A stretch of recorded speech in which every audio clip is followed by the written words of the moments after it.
This is Your Other Brothers Podcast.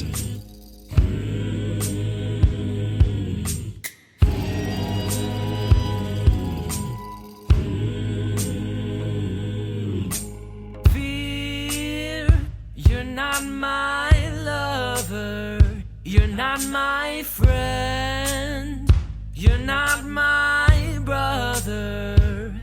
Oh, and no, there's no room here. There's a vacancy in my heart, but it ain't for fear. Welcome, friends, to Your Other Brothers Podcast, navigating faith, homosexuality, and masculinity together. From the Jewel of the Blue Ridge, my name is Tom, and it's good to have you here. From the City of Oaks, it's our other brother, Ryan. What's up, Ryan? Hello, everyone. Hello, Ryan. And joining us, once again, from the ever-enchanting Land of Enchantment, it's our other brother, Matt. What's up, Matt? What up, everyone? What up, Matt? It's so good to have you. You guys, let's not beat around the bush. We are talking about something today that we talked about. We did talk about it a long time ago, and it's honestly been a topic that I've just been putting off. Because why enter into this conversation again? It's a little messy. It's a little daunting. People have lots of opinions on it, lots of beliefs on it, and it just was easier to find other things to talk about. But you guys, once again, we are talking about masturbation, or Matt, as you correctly pointed out, when I used to blog on Zanga back in the day, masturbation is such an unnecessarily long word. I would just call it M. Just call it M. And so when I was texting you guys notes about today, I'm not going to write that word 4 times in the notes. Like, I'm just going to use the letter M as a code language so I don't have to say it, essentially. So we are talking about M today. And can I say autocomplete is no help at all? Because I start typing masturbation and autocomplete like pretends not to know what I'm typing. It's the same way with other sexually charged words. Like, I remember this happens with notes because I take all these notes on my phone. Like, when I tried to write the word arousal, it has no idea what arousal is. When I try to type masturbation, it has no idea what masturbation is. So yeah, it's just so much easier to use the letter M, and that's what I used for all of my notes today. But rest assured, you guys, we were talking about masturbation, an episode we did a long time ago, which it kind of rose back to the surface. We have our Discord. Shout out to our Discordians. There was a very in-depth conversation, Ryan. Would you say that's a good descriptor about It was great. The topic? Yeah, it lasted like 8 hours, and boy, I needed a cold glass of water afterwards. I checked the Discord like every morning, and like I thought it was a typo at first. I logged into Discord the next morning, and it was like 150 missed messages. I'm like, no. What? No. There's like usually 7 or 8 or 12 missed messages, but there's like 150 comments on this topic of masturbation, people going back and forth. Yeah, people have strong opinions, and I'm going to do my best. I'll speak for myself. I'm going to do my best to keep my composure and treat this topic with the respect and with the seriousness that it warrants. But I also know myself and know that there's this thing inside me that wants to compensate for the super serious, heavy topic and make lots of jokes. And so I feel like hopefully we find an even balance throughout our next hour together. But you guys, before we get to that, Matt, I need to go straight to you. How do you feel about the state of my hair? You have made your thoughts known about my hair over the course of this pandemic. And I think this is the first time we're talking on video that you see it in its new form. Yeah. So for the longest time, Tom had this stupid idea to basically grow out his hair. And whenever he grows out his hair, he looks ugly. And I kept telling him to cut his hair. And stubbornly, he would say no. And of course, give his own stupid reasons of not cutting his hair, all that stuff. But I was adamant about him cutting his hair. And you finally cut your hair. So this is me being honest. So You finally cut your hair. I'm sorry. Really like it. I need to call you out on. Okay, thank you. I need to call you out on a stupid reason. I'm sorry. I don't want to get COVID at the barber shop, so I'm gonna not go there. I'm sorry if that's a stupid reason for you. Well, you could also like buy like your own like scissors or like no. You can. You've shaved your head before. I'm not gonna play the game of trying to cut my hair backwards in a mirror. Like that is just, I cannot play those mental gymnastics. I'm stressed out even thinking about that. Oh my gosh. Anyways, as of right now, I really do like your hair. It looks really, really good. When you revealed it to everyone on social media, it's like finally answers to prayers. Thank God that the long hair is gone because you finally look pretty. Answers to prayers.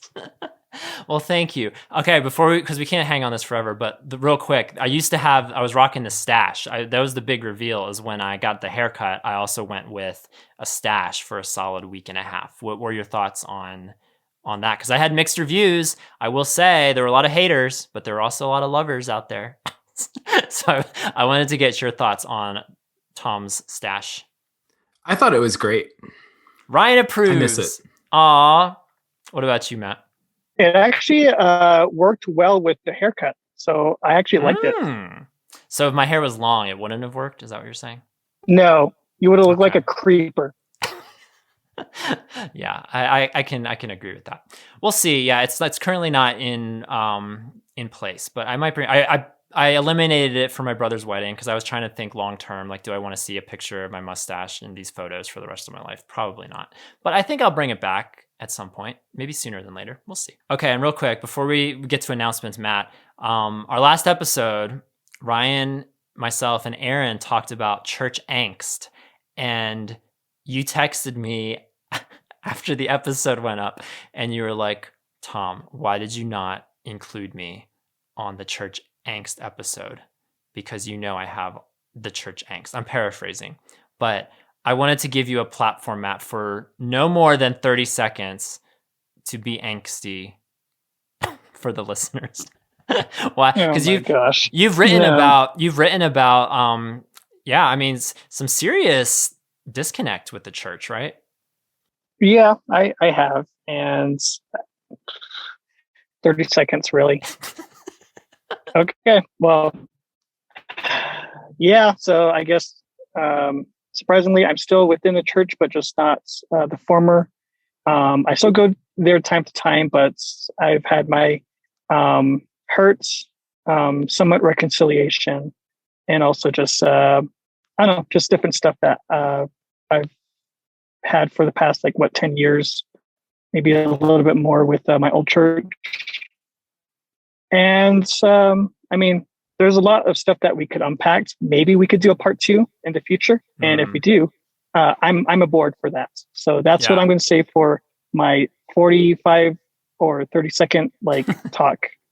So, yeah. The unfortunate thing is, because I knew we were going to be doing the Masturbation podcast, and I'm trying to figure out, it's hard to organize sometimes because lots of people want to be on different episodes, and I was like, I know it's like a to go to sports ball, a sports analogy. It's like a manager saving his starting pitcher for the game against their big division rival. We don't want to pitch Matthew against, this team when we know we have Masturbation coming up, and Matthew would be perfect for that. He might have been really good on the Church Angst podcast as well, but you are a resident sexpert. That is what you are called. That is what I call you. So thank you. I hope you don't feel offended. I am offended, but I'll deal with it. But I would have also been perfect on the Church Angst. And if we do a part 2, you better put me on there. Oh, I will. I would never dream of not having more Church Angst without you. So, okay, so I'm going to hold you to that. Yes, hold me to it. But yeah, it was a good episode. Good to meet Aaron on the show for the first time, and hopefully, probably not the last. So stay tuned, you guys. But real quick, for announcements, you guys, I need to follow up for the yobbers who are not aware, or for our listeners rather, who aren't aware of what was going on in our yobbers community. Last time we chatted, you guys, we were talking about yob madness and talking about this epic bracket of 64 Yob related items that we put into a fun bracket, and it got winnowed and winnowed down until eventually it was facing off in the championship game for people to vote on. It was our classic podcast sign off. You are not alone. Even the sparrow finds a home versus bro cuddling, or as Ryan calls it, cuddling. he has to unmute himself. he wasn't ready for me to go to him, but yeah, or Ryan calls it cuddling. And you guys, it was, for those that don't know, I mean, it's over. It's been over for weeks now, but for those that don't know, it was neck and neck. I was watching this battle go back and forth as people in our community were voting for what would represent Yob for the year 2021. What item would represent our community? And it kept going back and forth. One would take the lead and the other one would take the lead. And after a couple of days of voting, it came down literally, it was so dramatic. It came down literally to one deciding vote. And by the most razor thin of margins, the winner of Yob Madness 2021 was indeed You Are Not Alone. Even the sparrow finds a home. And I was happy because that was the one I voted for, but I was really excited to see that this tagline, which came out of Psalm 84:3, it just kind of like, I don't even know how it necessarily came together, but it's been a part of our podcast from the very beginning. And I'm glad that it resonates with so many people, that people love this little sign off. So it was fun. It was a fun little competition. Like I said, we had lots, as I said last time, we had lots of fun entries into this competition. And I'm excited already for 2022, if we ever get there, of course. But 2022, we'll do it again, and we'll see. We'll see if the sparrow can defend his crown. So stay tuned, everybody. But it's just such a snapshot of our community. If you guys want to be a part of the magic that is our Yobbers community, go to patreon.com/shareotherbros. All the information is over there. We have the Facebook group, and now we have the Discord, and the Discord's picking up steam. It's getting more and more traction. So it's fun times. And just real quick, as some other community reminders, we have a Spotify playlist. If you search Heart of a Brother, we have over 100 songs that cover aspects of masculinity and brotherhood and coming of age. Some really great songs across the board. So check that out on Spotify. It's fun to see people liking it and following it, to see the counts go up. We keep adding to it every week. So keep on listening. I've gotten some really great feedback from folks who are enjoying the podcast. Enjoying the playlist. So thank you guys for following that. It's been fun to add to that.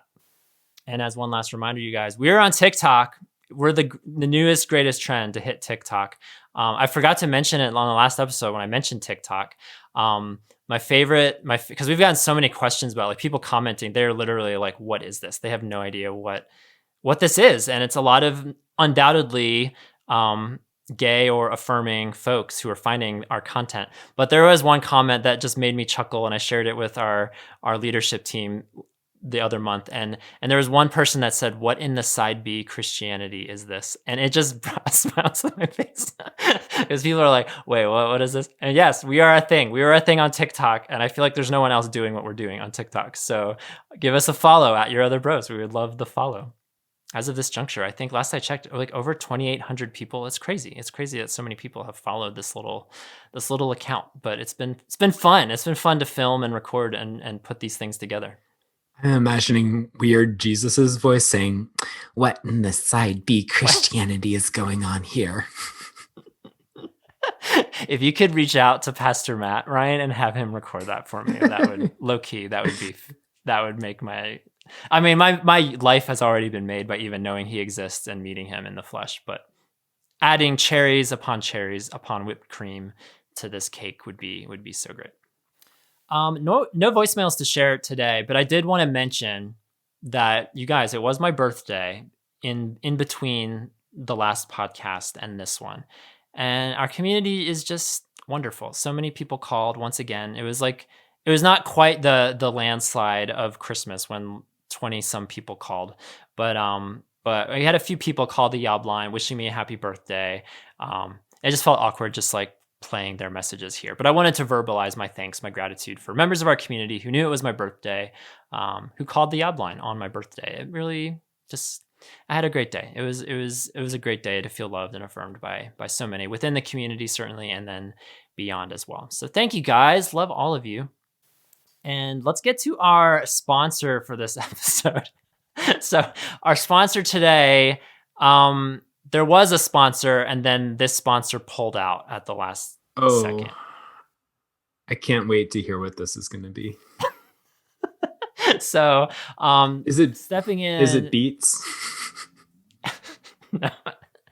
No, that would be like Beats by Dre. Is that what you're talking about? No, like the vegetable headphones. Oh, the vegetable or the gourd or whatever that is. Yeah, yeah. No, it's not Beats. No, it was going to be Lotion, but Lotion pulled out. And then coming to the rescue was Kittens. Kittens, because as we all know, every time you masturbate, you kill a kitten. So you do not. The kittens are coming in to defend their honor, their livelihood, even. Kittens should be like this episode. Anti-sponsoring it. Like they should be paying us. Who on earth says that? It's a thing, Matthew. Have you ever heard that? Like growing up, like don't masturbate, you'll kill a kitten. Did you not hear that growing up? Never. It was like one of the first internet memes. It was like this image of this Japanese puppet character named Domo-kun. He's like this brown rectangle chasing a kitten. And the caption was, every time you masturbate, God kills a kitten. God kills a kitten. So there's some millennial internet history for you Zoomers. Well, it never reached to the reservation, so I don't know anything about this. Maybe there's different reactions to masturbation on the reservation. That is, I'm excited actually to hear how masturbation was treated on the reservation. We're going to get to that in a hot second. But yes, Kittens. That is the sponsor for this episode. They're stepping in because they know this is a tender conversation, and they again want to stay alive. So that's why they're here today to hopefully appeal to our listeners to stay alive. Let's get to masturbation. So I don't know if anxious is the right word. I mean, maybe. I guess I'm anxious. I don't want to minimize my feelings. That's what I learned working with kids who had trouble processing their emotions. It's like, don't minimize. If you feel a little anxious, you're anxious. So I am anxious about this episode, but I will say on the spectrum of church angst to fetishes, I'm not nearly as far gone in my anxiety to fetishes as I was. But there is trepidation because not that I'm necessarily nervous to talk about masturbation, but it's mainly because I think of the response. And I think the Discord discussion that I saw in our community recently, it just reminded me that this is an important topic. It's not one we can just avoid. I think this is a really relevant, important topic to discuss. Mm-hmm. And we did do it back in the day. It hasn't been redone since that episode is no longer available. And so it was just a matter of when we got back to it. And it's been on my spreadsheet looking at it. I see it popping up every once in a while, like, oh, there it is. We could redo that episode at some point, but why now? Why of all times now? And the discussion really just kind of reminded me that, it's something that we should talk about. But it brings me anxiety because I know people have landed in some really distinct places on various ends of the spectrum with this issue. And I don't know, I just want to do the episode justice, and I just want to make sure we treat it with reverence and that everyone is heard from all sides of it. And that even if you disagree with any of where the three of us have landed, that it can still be a beneficial discussion and episode. So I don't know. Does that kind of land? Ryan, you mentioned you were anxious. Does that land with you, or do you have any other anxieties that I haven't mentioned? Yeah. No, I think you summed it up. I mean, my personality is that I want the best possible like representation of all sides of an argument to be present. And I think we owe it to ourselves and to our community to engage with the best possible versions of the arguments that we're arguing against, like the best possible representation of opposing arguments. And so I know I can. I guess what I'm anxious about is just making sure that that we present all that as best as we can. And I know that I'm not up to it on my own, which is why I'm glad I have two other people here too. Oh yeah, for sure. There's no way I could just talk about masturbation by myself. for an hour. No one wants to listen to that. Matt, I need you to be completely honest. I know you never shy away from honesty. Are you anxious about this conversation? No. There you have it, guys. Yeah, it must be great to be an 8. Yeah. I can't imagine you being anxious about things, Matt. I'm sure it happens every once in a while, but that's one thing I admire about you. Yeah, there are some stuff where I am anxious about, but we haven't gotten to that to those topics yet. So we'll see in the future of Matt, what topics I will be anxious about. Yeah, I need you to send me a list of topics that bring you anxiety, and I want to schedule that podcast ASAP. I can't wait.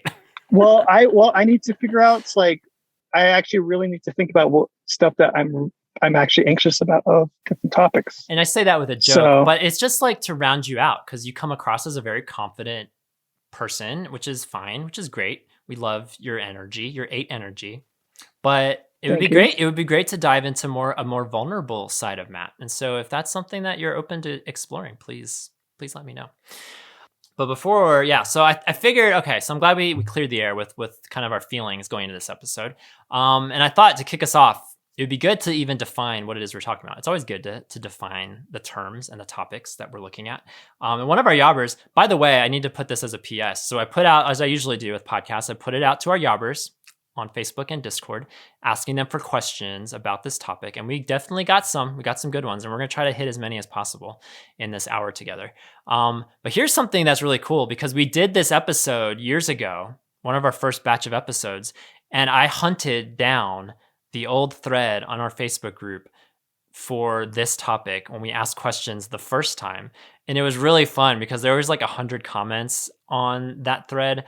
And it was fun to go back down memory lane and remember some of the questions from that topic. And so Preston sprinkled in with these questions from the last 48 hours are also questions that were asked like 4 years ago when we did this episode the first time. So it's gonna be really fun to kind of bridge the generations of Yob with our episode today, because there's so many good questions, and undoubtedly there will be stuff that doesn't make it onto this episode that you're listening to. So again, another reason to join Patreon. I'm sure there'll be a lot of bonus content on this episode on the Yobalog, which we'll put out I think next week, next couple of weeks, there'll be a new Yobalog with bonus content. So yeah, really great questions. Thank you guys for asking them. We're going to do our best to get to as many of them as possible. But here's what one of them asked. He just wanted to know straight up, what constitutes masturbation for you guys? Does it have to involve orgasm? And so what I thought would be fun, it was just do a quick little go around the circle. What does people say? And then we're going to go to Queen Miriam, as we love to do, and see what Queen Merriam-Webster has to say about masturbation, because she wasn't afraid to go there. Our Apple phones might be afraid to go there, but Queen Miriam, she's not afraid. So Ryan, what do you think? Can you masturbate without orgasming? Is that possible? I would define masturbation as stimulating oneself with the intent to orgasm. So I think that if you fail to orgasm for whatever reason, or don't get around to it, or if you're doing something that feels good but isn't going to lead to orgasm, then I don't think it's really masturbation, or at least it's not masturbation worth discussing in a setting like this. Like, it's not worth kind of talking about, is this moral or immoral? Is it wise or unwise? It's not really, to me, it's not really worth worrying about, at least. Yeah. What do you say, Matthew? Quickly? I mean, as a whole, yes. That if you do masturbate, it is for the intent of orgasm. But I mean, if you're not, then you're basically edging. So that's it. So yeah, that's where using urban dictionary terms. I don't know edging. We'll get to that. No, it was really funny, Ryan. You were mentioning there was a friend that we have that was giving you euphemisms for what we're talking about today. It was funny too, because I mentioned this on our Zoom call our last Zoom call on Church Angst, actually, I mentioned that we were talking about masturbation next, and right on cue, we love our yobbers. As the call was ending, people were putting their favorite euphemisms for what this is. Because I also mentioned I can't write that word on Patreon. Patreon will not let me publish an update using that word, and so I have to like get creative with how am I gonna say that this is what we're talking about on our next Zoom room. But lots of euphemisms out there. Y'all can Google what they are. So many creative expressions for this topic. Well, here's what Queen Miriam has to say. Agree or disagree? She's the queen, so that's just what it is. What it is. She defines masturbation like this: erotic stimulation, especially of one's own genital organs, commonly resulting in orgasm, and achieved by manual or other bodily contact exclusive of sexual intercourse, by instrumental manipulation, occasionally by sexual fantasies, or by various combinations of these agencies. Miss Miriam needs to like take a deep breath and calm down. I know, for real. But then again, like she's queen. I was expecting I was expecting a 4-word definition, and she gave me a whole paragraph. I know, like it just kept going and going. I was like, whew, this is a lot. She wanted to be thorough. Be thorough. So there you go. Commonly resulting in orgasm. So maybe not necessarily. That's what she would have to say. Which also like introduces one of my favorite adjectives of all time, which is masturbatory. Have you guys ever used that word, masturbatory? I've never even heard the word before. It is masturbatory. It's a very handy word if you dare to use it. Yeah, it's going to draw some attention. It's going to draw some eyes. Masturbatory, its definition is very simple for the most part, of or relating to masturbation, concerned with the practice of masturbation. But again, Queen Miriam, she doesn't stop there. She wants to keep going. Also defines it as excessively self-indulgent or self-involved. So she's going places with that, which may enter the conversation today. Our masturbatory conversation. I mean, or if you're British, masturbatory. I mean, she is the queen, so I guess she has the right to say all those stuff. She is the queen.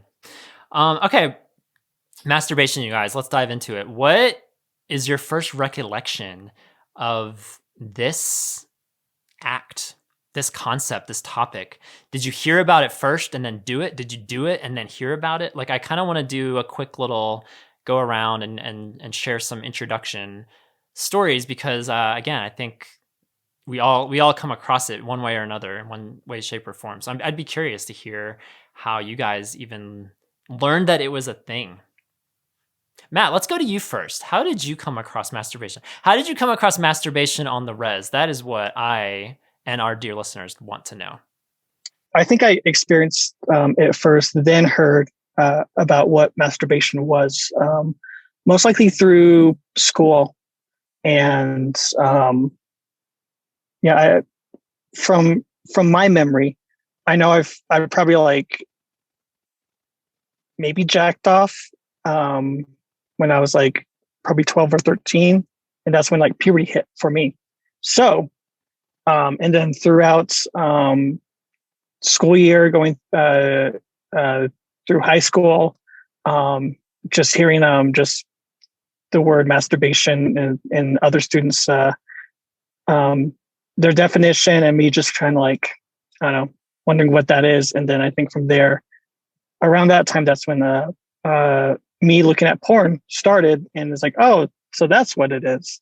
And I finally know what the term is, masturbation. And then other terms came in throughout the years of me going through high school, and then of course me having my first sexual experience in college, and yada yada yada.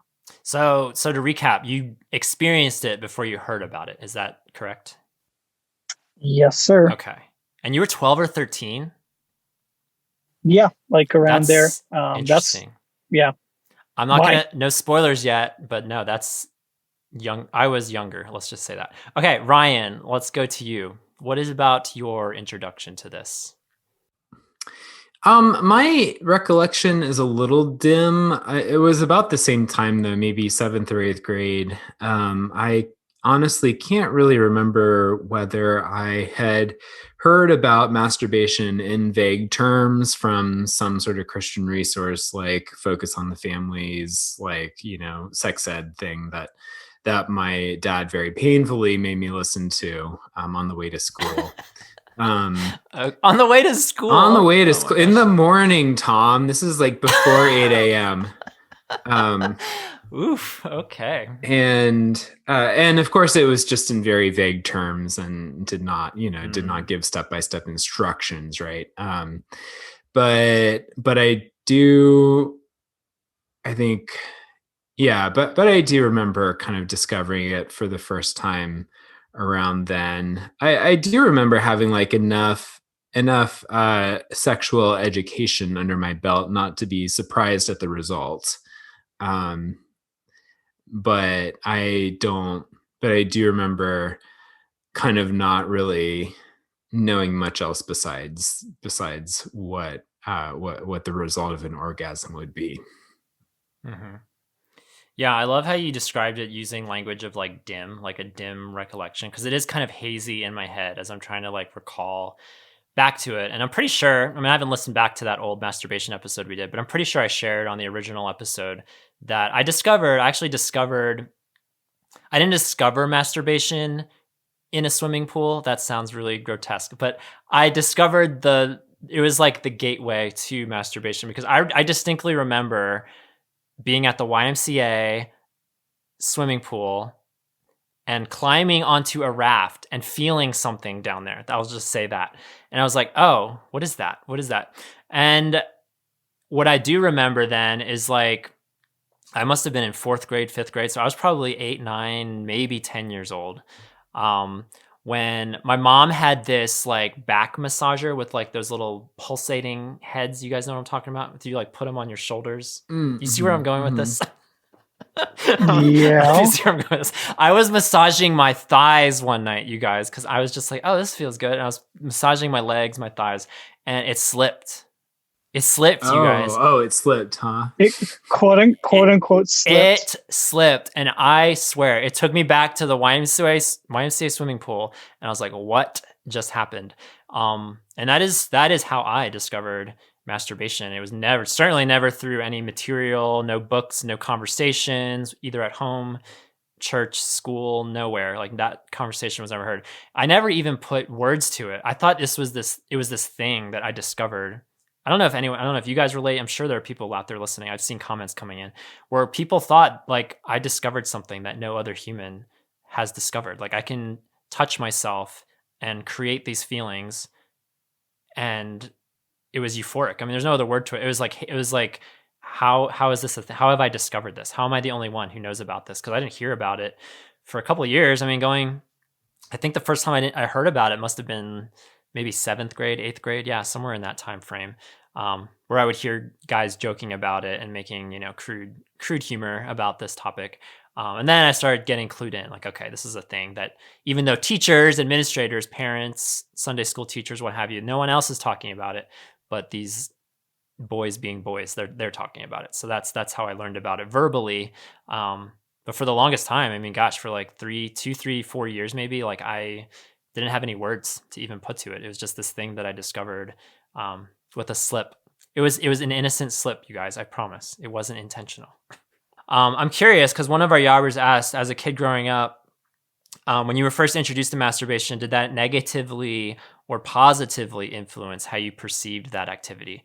Was there anything about it, you guys, when you first discovered it? Did it bring about shame? Was it just positive? Like, this feels good? Was it a mix of both? Like, what was kind of your first feelings about it? Yeah. So for myself, it's, of course, it brought arousal and happiness and all the good stuff. And it wasn't until I heard, whether it's from my parents or from, I don't know, adults, that it was bad. And then I, of course, hid it because of that. It's like, oh, if this is bad, then, but yet it feels so good, then it must be bad. But also I'm confused. So what's going on here? And then, of course, me growing up in the church and my dad being a pastor, he would talk about sexual sin, being sin, all this stuff. It's like, okay, well, I need to keep this hidden and not really tell anybody. And yeah, that's how my experience was. Yeah, that's an interesting experience you have as a PK, as a pastor's kid, to discover masturbation and what to do with that. I can only imagine how that lands differently than than a layperson like myself or like Ryan. Ryan, how about for you? Yeah, there was a lot of shame initially, and I think that's because I grew up in a Christian culture that just sort of attached shame to anything sexual by default.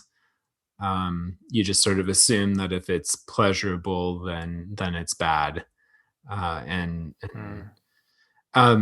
so my parents actually, kind of their official stance that they told me was, if it helps you not have sex outside of marriage, like if it helps you stay abstinent before marriage, then we don't think it's a bad thing to masturbate. And internally I was like, well, I don't think that's what's keeping me from having sex outside of marriage.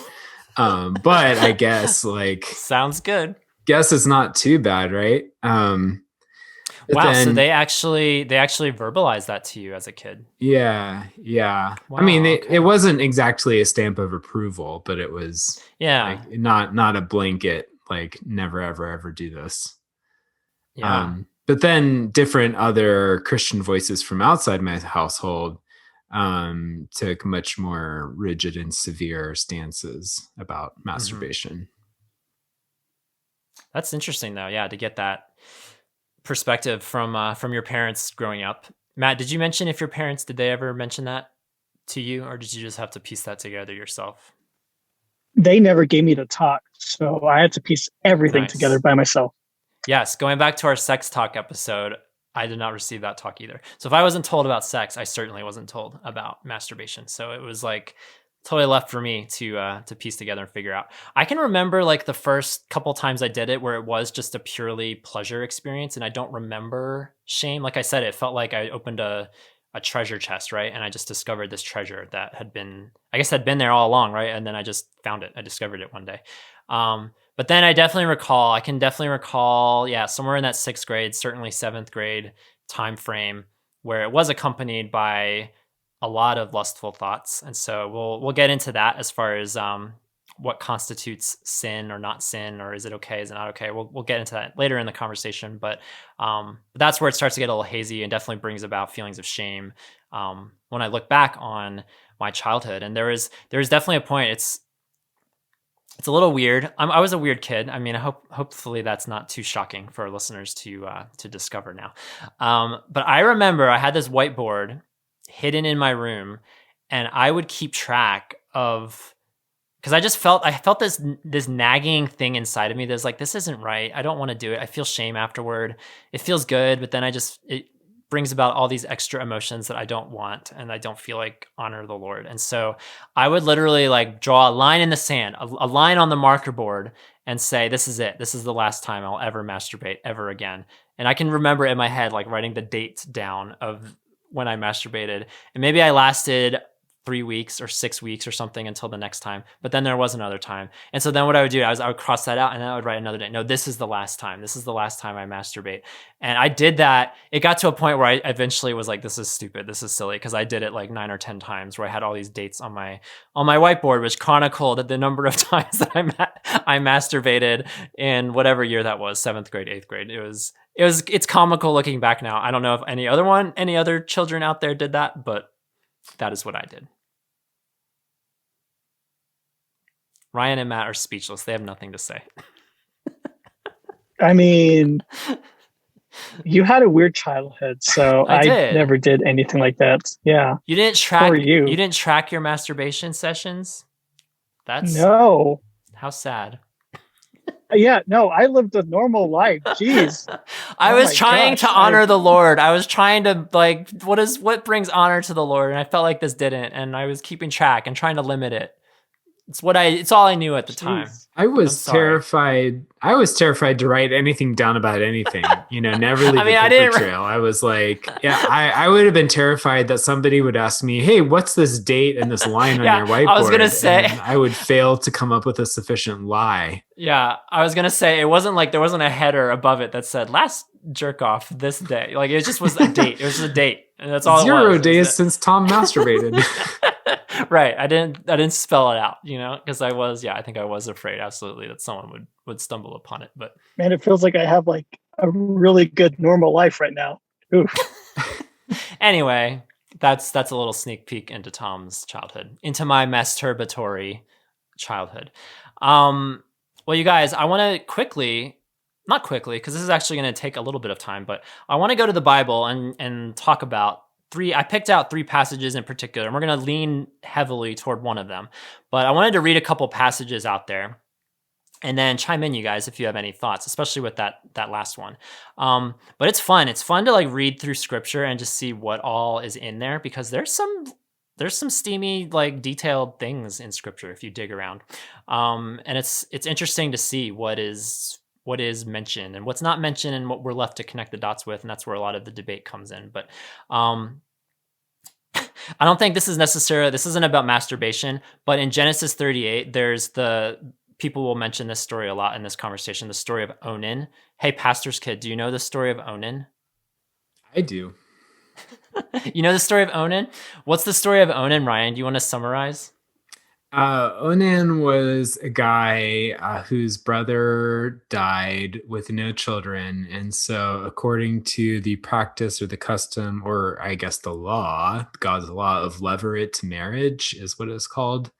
It was Onan's duty to impregnate his dead brother's wife and bring forth offspring from his sister-in-law, so that his brother's line would go on, so that his brother's name would not be cut off from Israel, and so that his brother could continue to sort of be a part of the covenant that God made with Israel, that was propagated from generation to generation through biological offspring. And so that's what Onan was supposed to do. Onan did not do that. Onan instead declined to impregnate his brother's wife, and I think as the phrasing goes, spilled his seed on the ground. So happy birthday to the ground, if you know that reference. And He basically said, "Screw this," and then didn't screw his brother's wife. And I think maybe God smote him dead for that. The did. ending of the story is a little hazy for me. Yeah. Yes, let me read it that was so well put, Ryan. Oh my gosh, biblical scholar here over there in the city of Oaks.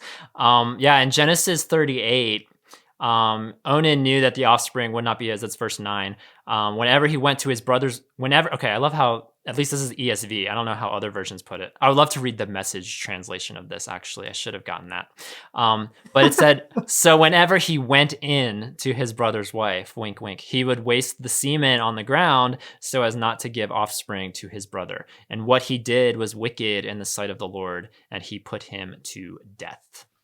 So not masturbation, but there is this, like, it enters the conversation because it's like this waste of, the phrase in this translation anyway, I'd have to go back to other translations, but at least in this translation, this phrase, waste of semen on the ground, like, what is semen for if not to create life, is kind of what a lot of anti-masturbation people will say in this conversation, even though it's not about masturbation in the story, but the concept of wasting your semen, wasting your seed, comes up. I don't know. Have you guys ever, this is an aside that it just kind of hit went into my head.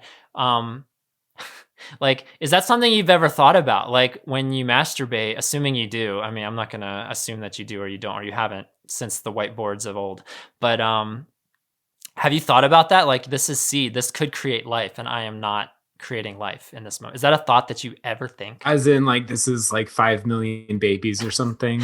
Or, yeah, but there would be one at least in there that would create life. Yeah, but did you ever think about that?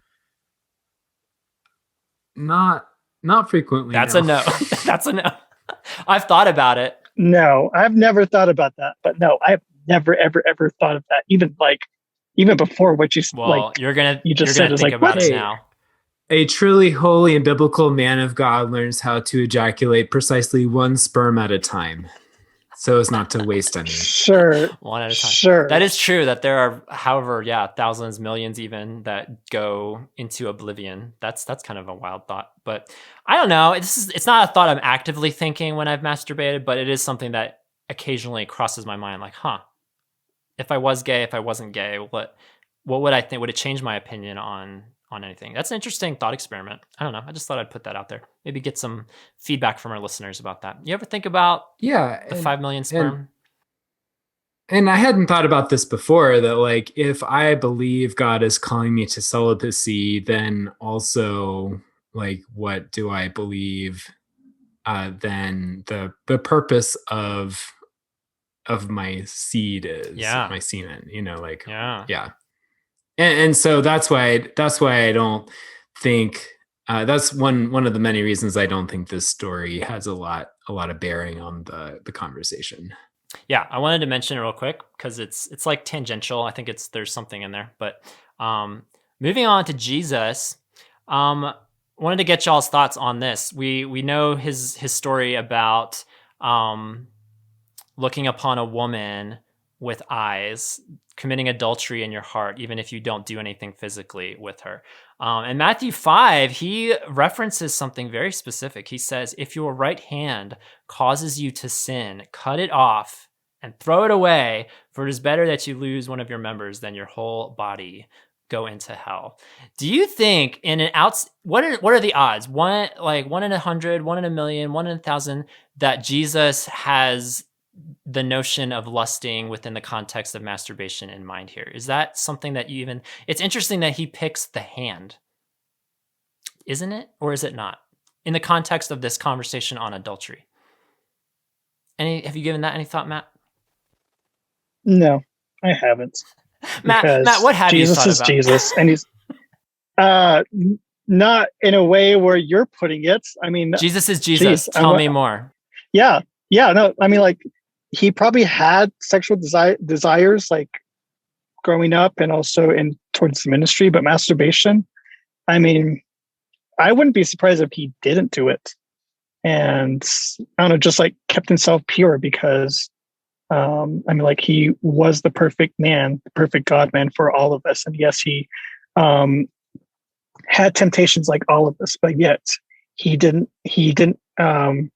sin. And whether masturbation is sinful or not, I don't know.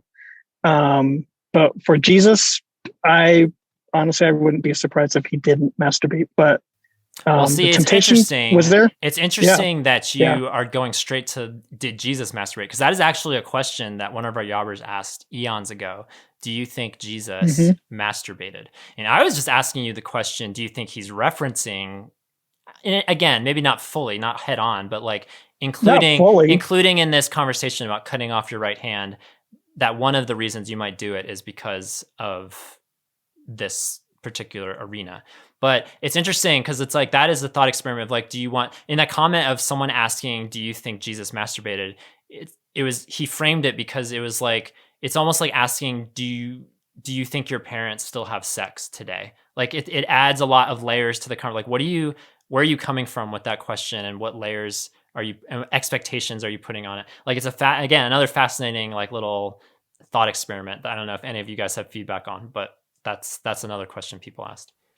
Yeah, I mean, I've thought about that before, and it's been talked about. This particular moment in the Sermon on the Mount has been talked about to me, or has been taught to me in this way before, that this is suggesting teaching on masturbation. I don't, I don't think it's a smoking gun, but I think it would make a lot of sense if he's talking about lusting and then masturbating here. Yeah, I think it's interesting that he uses that particular body part. It's an interesting choice. But the passage we need to hone in on, you guys, this is the one. This is the granddaddy of masturbation scriptures. we have to go there. And I thought it'd be beneficial. I mean, it's a little long, but I thought it'd be beneficial to read these 18 18 verses in Leviticus. It is Leviticus 15 for all our Leviticus stands out there.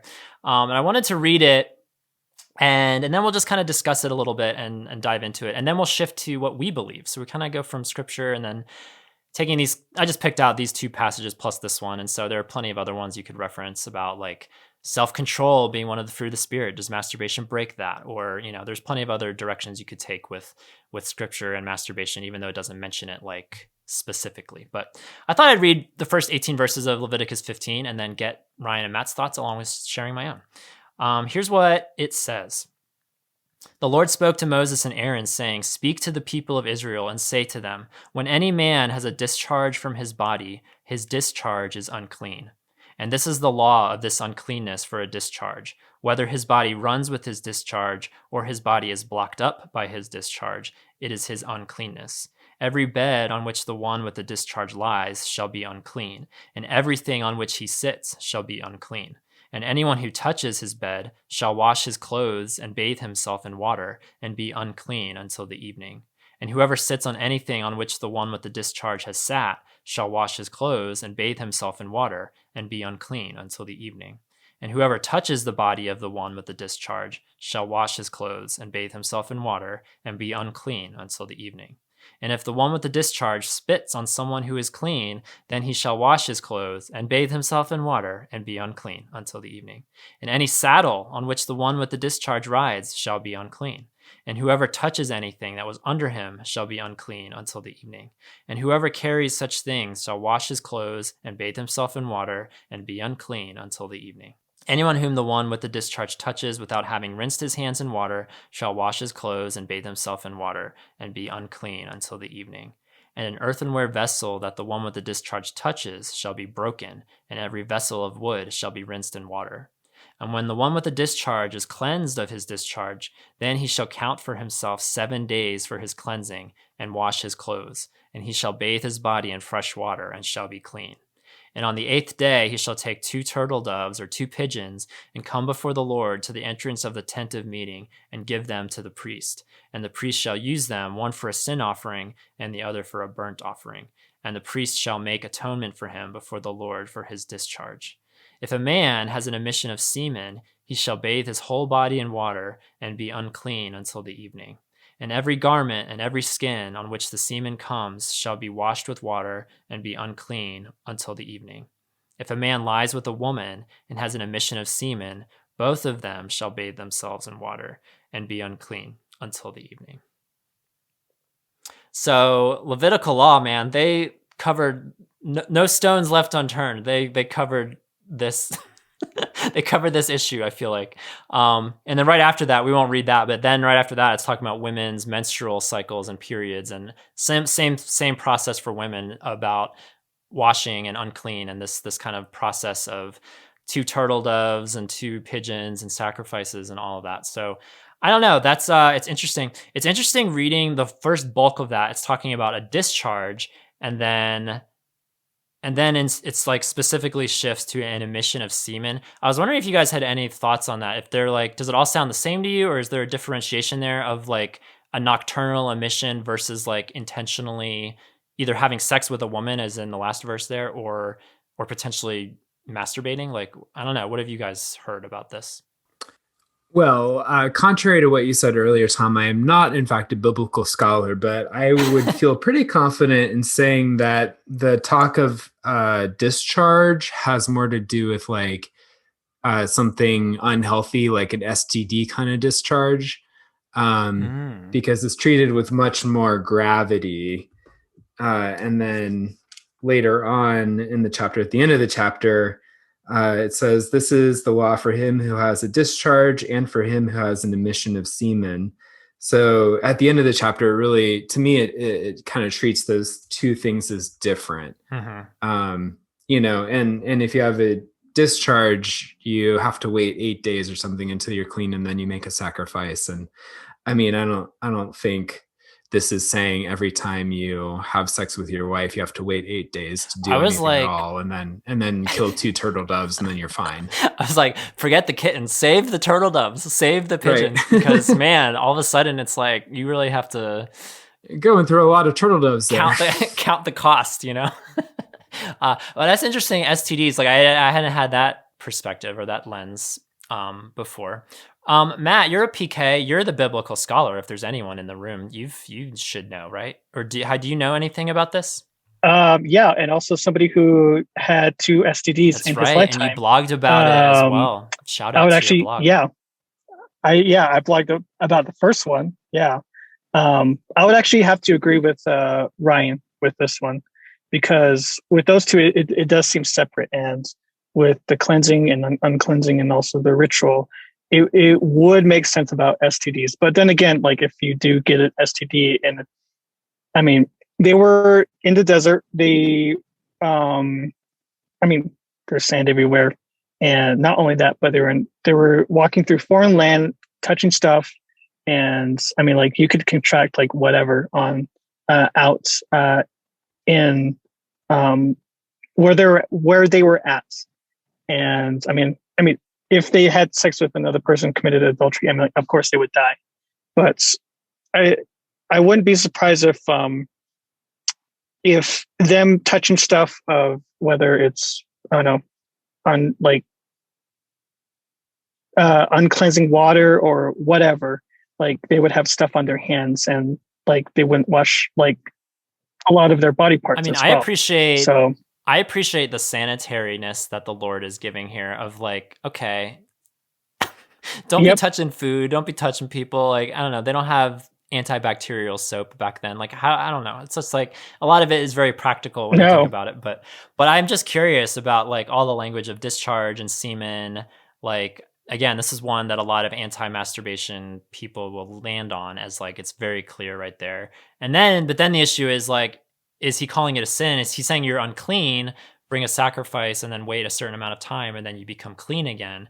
I don't know. There's a differentiation there, I guess, between what is unclean. Because after that, a woman having her period, that's not sinful. It's not sinful to have a period. Right. It's just a state of uncleanness, not being sanitary. Mm-hmm. Like, how do we differentiate that, I guess? Right. My understanding of Levitical law and uncleanness is that it's not the same thing as morality. One to one. Like sometimes there is like some resonance there, but like, you know, handling a dead body makes you unclean, but someone's got to do it, you know? Right. Yeah. Yeah. Yeah. The other thing that I'd observe about this passage is that it doesn't really, it just talks about the emission of semen. It doesn't talk about the act of masturbating. It doesn't really that much talk about whether the man laying with the woman, whether that's moral or immoral. It seems like it's more focused on the cleanliness aspect, like the sanitary aspect of bodily fluids. Right. And this is a good segue because we're starting to nitpick and we're starting to analyze and I would be curious, to like now dive into kind of where we've landed on this issue and using scripture as a guide, even though I feel like we're in agreement that it's not super laid out in these books that tell us, do we do it? Do we not do it? We have maybe some hints, maybe some guideposts along the way, but I'd be curious to hear like kind of where you've landed with this issue, because one of our yobbers was very astute. He had some good comments in that masturbation discussion, but he commented, I think what it comes down to is what you think sex was defined for. Is sex made for procreation, for relational intimacy, for physiological release? Depending what you believe about sex will be very likely influencing how you view masturbation or quote unquote solo sex within God's design for sexuality. That's a phrase you'll hear a lot with masturbation. I don't know if anyone's heard that out there, but solo sex or self-sex. I don't know if you guys agree with that term. I used to attend, and I blogged about this, I used to attend Sexaholics Anonymous, and some fascinating meetings, let me tell you guys. But I went to this for 5 months, and different groups. I think there's another group, SAA, that doesn't necessarily. I'm pretty sure I'm right about this, but I could be wrong. I'm pretty sure SAA doesn't think that masturbation is sinful, wrong, to be avoided, versus SA, which I went to, they viewed it as self-sex and they viewed it as something to be avoided. And they included that as a lapse in sexual sobriety if you masturbated. So people land in different places with this, even calling it self-sex. Some might say, yes, I agree. Some people might say, no, I don't agree with that. But I don't know. I say all that to say I would love to get a little snapshot of where you guys have landed on this issue. Like, has scripture influenced it? Have any mentors in your life or books you've read or other influences informed this decision? Is this something you've kind of just sought out for yourself? Like, I would love to hear you guys where you guys have landed with masturbation. Yeah. For myself, I don't know. It's messy. So, I mean, there are days where I was like, yeah, it's a sin, but other days I'm just like, not really. But then again, I know it's definitely a struggle to figure this out. And for myself, I'm just going to say I'm in kind of like the gray area, kind of the middle ground. It just depends on the day. Yeah, So, and I think, yeah. I mean, maybe it's presumptuous to say. I think I'm just going to say, I think most Christians are in the gray area. I don't know that most Christians would say it is definitively yes or is definitively not. I think there are times in my life where I can look back where, like I mentioned earlier, I think when I first discovered it as a kid, I had no lustful thoughts when I first discovered it. Was that sinful? I mean, some people might say yes. I don't think so. But there are definitely times where I've done it with lust blaring through my veins. And like, I think in those situations, yes, I think it was sinful. And so I've landed in that middle area where I've always tried to approach it with moderation and try to like not let it dominate my routines and my weeks and my months. Because I will say the 5 months, I went to Sexaholics Anonymous for 5 months and I went masturbation free for 5 months. And I got to tell you, there were some hard times in that 5 months, but there was like I don't even know how to describe it. Like, it's like a clear-headedness, just kind of like freedom isn't the right word because that's too loaded. That's such a worded term, freedom. But there was a sense of release, like not masturbatory release, but there was a sense of like just clear-headedness, focus, where I was really grateful and relieved that this wasn't something that I was going to on a nightly basis or a weekly basis where, I don't know, I was going to these meetings, I was reading stuff, I was working out, I was kind of putting my energies in other places. And I think I would like to get more to that place again, in some context, because yeah, I don't know, when my routines are loaded with masturbation, I just feel like, I don't know, there's got to be like a better ratio. Like, I'm not necessarily anti-masturbation, but I don't want to be doing it every single night or multiple times a day or whatever the number is that is too much. So that's kind of where I've landed personally. All I hear is masturbation puns right now, Tom. Like what? Hard, release. Basically, yeah. Oh, yeah, I did use a lot of those adjectives. So it just happened. I'm sorry, listeners. Let's go to Ryan. Nice little segue there. Yeah, so as for me, I think the Bible and Jesus's teaching is very clear on the morality around sexual intercourse. I think the Bible is very clear on morality around lust. I think the Bible is very clear that we shouldn't be beholden to anything. I don't think all of that adds up to all masturbation is wrong. I think that there's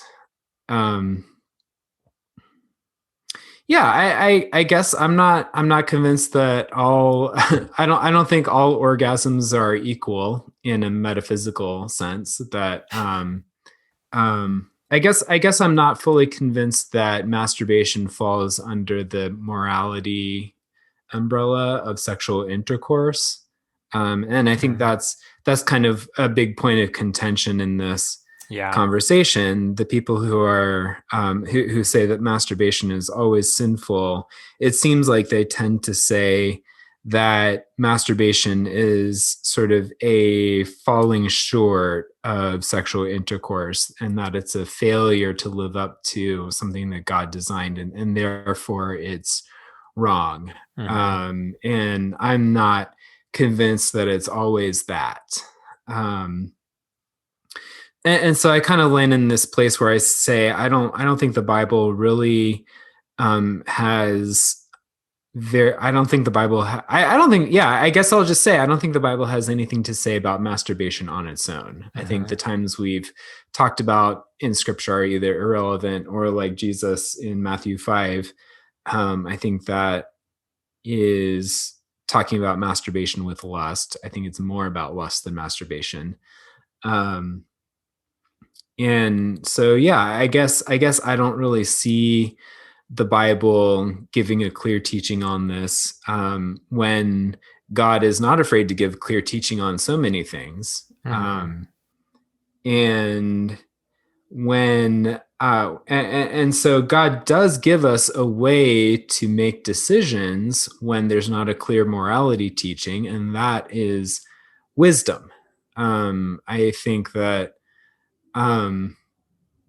where I've landed for myself is that the question is less, is this moral or immoral? The question is more, when is this wise and when is this unwise? And unlike morality, I think wisdom, different people wind up in different places, and that's totally valid. Like, I don't think wisdom is the same for every person, the same way I think morality is universal. Okay, so I wanted to reference, because there are people with strong opinions on all sides, and here's kind of what I've noticed happening, because I haven't entered into this conversation because I just get exhausted by conflict. So like, if I can avoid this conversation as much as possible, that would be great. But here's kind of my thoughts on the factions that have developed, because there are some people who are strongly in the camp that masturbation is sinful. You can't do it without lusting, that it's self-sex. Sex is meant to be enjoyed with an opposite sex partner in marriage. So therefore it's just blanket wrong all the time. And I see a lot of fiery emotion from these people, because then there's these other people who say, no, I can masturbate without lusting. It's more of a physiological release. It's a way to connect with my masculine body.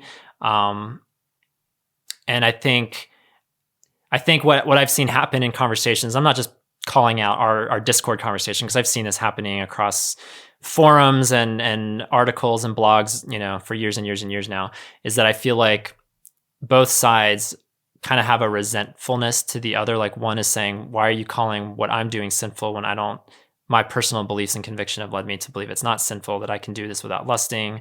And I almost feel like the other camp, I don't know, maybe it's me just projecting, but I think the other camp maybe is upset that the other side has found a loophole, that they're able to do this thing that feels good, it's pleasurable, and not call it sin, and live their life and live and continue following Jesus. In many ways, it's almost like a parallel to the side A, side B conversation. Like, if we believe that a sexual relationship with a man is incorrect, is wrong, is sinful, but these side A Christians, they've found a loophole. They've found a way to keep following Jesus and yet also have this belief that we strongly disagree with. Like, it creates strong feelings, it creates strong emotions. And I see a parallel there. It's not a perfect parallel, but I see a parallel of these factions and kind of the other side looking at the other side with a little bit of resentment or a little bit of non-empathy. And I really hope that, like, more empathy can come into this conversation, because this is like, I don't believe anyone, I think we all have to come to our own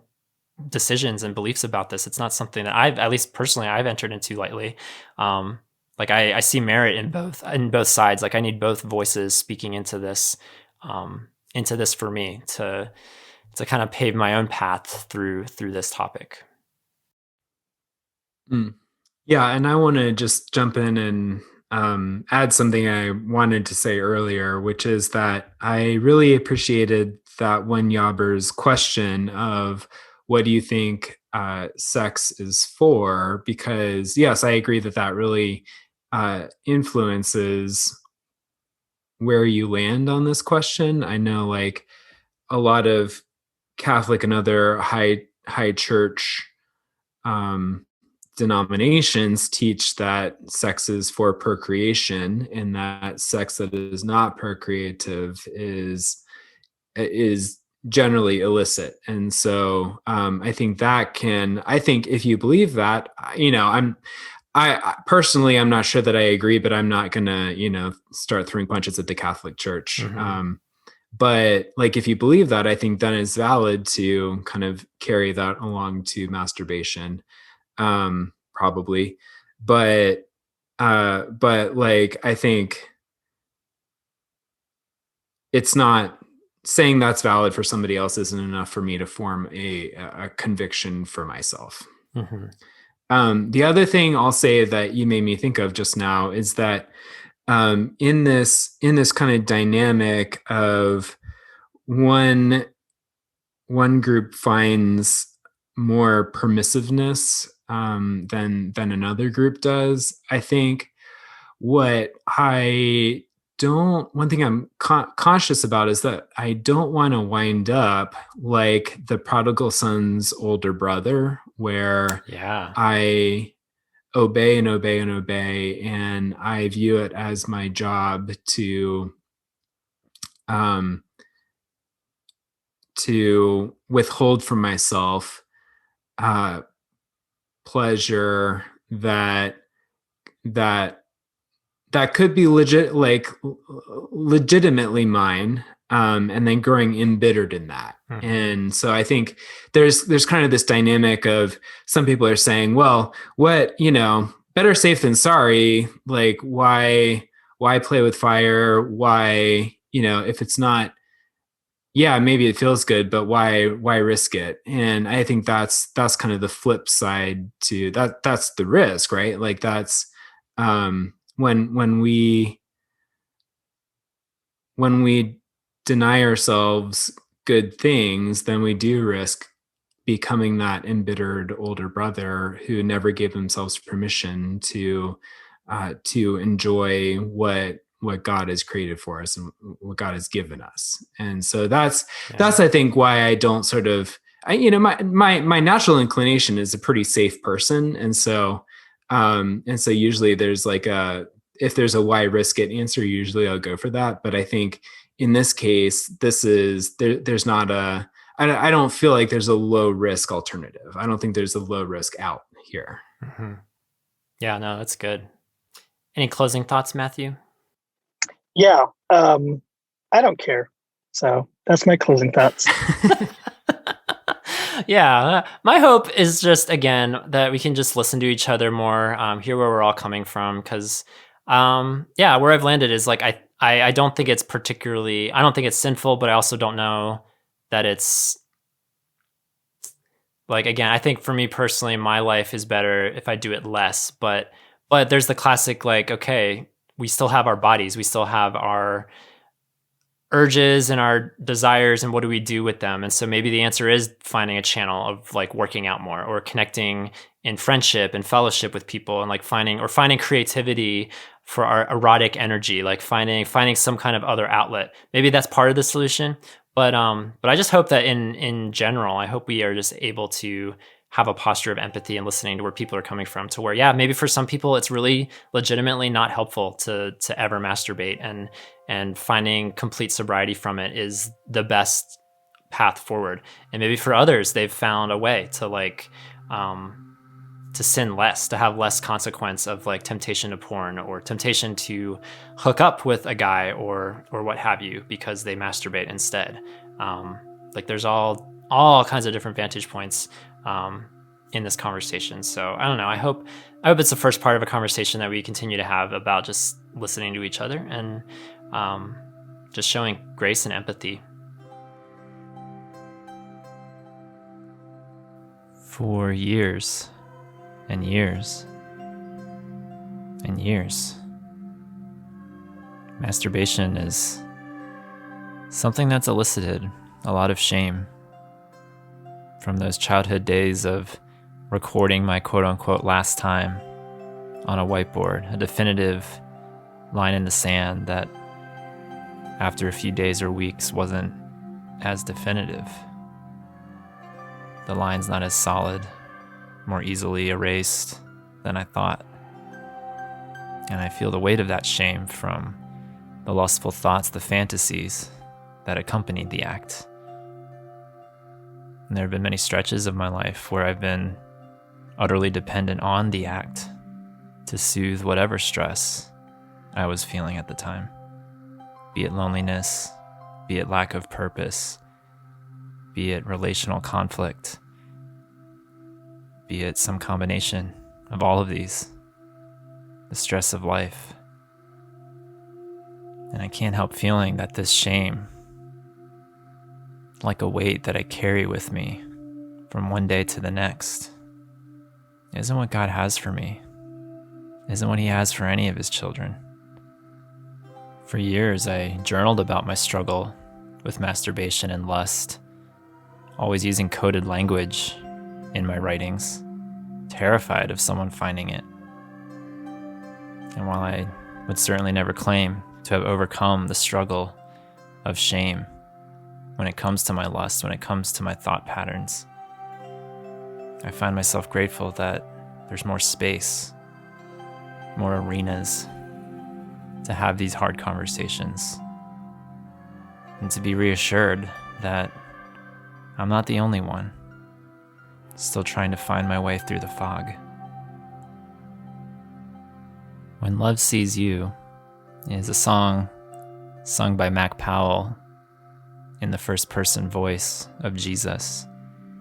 And so much of the lyrics come from the Sermon on the Mount in Matthew 5, when Jesus speaks to the masses and says quite plainly, "Blessed are the poor in spirit, for theirs is the kingdom of heaven. Blessed are those who mourn, for they shall be comforted. Blessed are the meek, for they shall inherit the earth. Blessed are those who hunger and thirst for righteousness, for they shall be satisfied. Blessed are the merciful, for they shall receive mercy. Blessed are the pure in heart, for they shall see God." And I have to believe that in this particular issue of masturbation, that so many people are truly hungering and thirsting for righteousness, a pureness of heart, a desire to see the face of God through all of their struggles, sexual or otherwise. And Powell's song speaks into the struggle, speaks into the story, the human story that we all live. Tell me your story. Show me your wounds. And I'll show you what love sees when love looks at you. Hand me the pieces, broken and bruised. And I'll show you what love sees when love sees you. I see what I made in your mother's womb, and I see the day I fell in love with you. I see your tomorrows, nothing left to chance. I see my father's fingerprints. I see your story, I see my name, written on every beautiful page. You see the struggle, you see the shame. I see the reason I came. I came for your story. I came for your wounds, to show you what love sees when I see you. And so, my brothers, on this boundless road with countless voices crying for our attention and devotion, may we ever strive with each step not to allow ourselves, our bodies, our minds, to be beholden to another. May we take great joy in the bodies we've been given, and may we discern how rightly to use them. May our shame be lessened and loosened for the things we've done, the thoughts we've strayed from, the ways we've lost our bearing. May our navigation ever be pointed Christward through the clouds and the gray. God go with us in our foggy navigations, the places we desperately need His wisdom, His presence, His relentless entering into our uncertainties, His granting us peace, rest, empathy, sweet peace and rest for our own souls, and deep empathy for those searching, those still finding their way, including ourselves.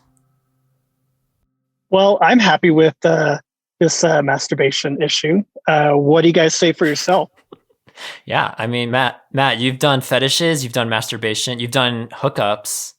Is there any sexual topic we haven't covered yet with you? I feel like we did covered that. I think we did do kinks as well. That was the fetishes episode. Yeah. That's right. You're right. No, but Matt, make lots of jokes, but I really do appreciate your perspective because you've been very open about your sexual experiences. And so I value your perspective as a very valued member of our community, certainly of our podcast team. So thank you, Matt. And Ryan, thanks also for your thoughts. Yeah, I think, at the beginning we were talking about how many people think that they are the first person on the planet to discover masturbation. And I think that's a symptom of us just not talking about something as much as we should. It's crazy how many times I've heard that. I mean, I've thought it, if so many yobbers mentioned that they thought that, this is something they discovered. That's crazy that it's not something that's talked about, and it's part of our bodies. It's part of our thought patterns and things that we discover along the way as we grow up. So I don't know. I hope this was a good conversation. If you feel like, if you've never heard a conversation about masturbation before, hooray. We're so glad that we were able to have that. And we hope it's not the last. We hope there are more conversations to come. Sorry to anyone who listened to this and realized they didn't invent it. I thought I invented it. Yeah. You didn't get a patent. No copyright. You guys, we want to hear from you. If you're so brave, we would love, honestly, to hear your perspective on this issue. Wherever you land, honestly, wherever you've landed on this issue, we would love to hear your perspective. Go over to our podcast episode page, yourotherbrothers.com/podcast. Find the episode 78 post on masturbation and tell us a story, how you discovered it and or where you've landed, how scripture has guided you, how other voices have guided you, how you've seen it beneficial or not beneficial in your life. We just love it to be a place where stories can be shared and no one's demanding one person believe one way or another, but this is just something that we talk about and learn. With Yob, we take a stand on what to do with our homosexuality, but then as far as God's design for sexuality and marriage, but masturbation is this area that we are all over the place as authors, as podcast voices, and certainly as community members. And so, we just want to create an arena for conversation. So if you guys want to comment on the vlog, we would love your perspectives. Yeah, and if you want to do erotic details, you can email it to Tom, and he'll read all of it. I'm just kidding. No, don't do that. That's what the Yob line is for. That's what no. That is a misuse of the Yob line, fellow listeners. No, we always say keep your stories shares PG-13 or below. We don't want to get super risque for the sake of being risque, but no, we'd love to just hear from you guys. And thank you, kittens. And save the kittens. Oh my gosh, no!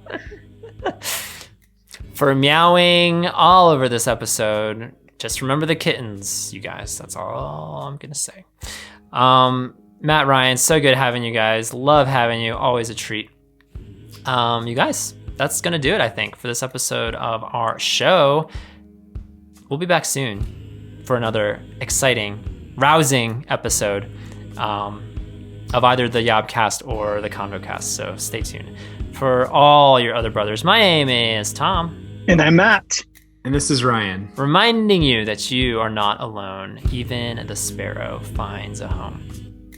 See you next time, everybody. Bye. Laters. Thanks for listening to Your Other Brothers podcast. Our show is edited and produced by Thomas Mark Zuniga. Theme music is Fear Is Not My Lover by Nathan Rousseau. We'd love to hear your story.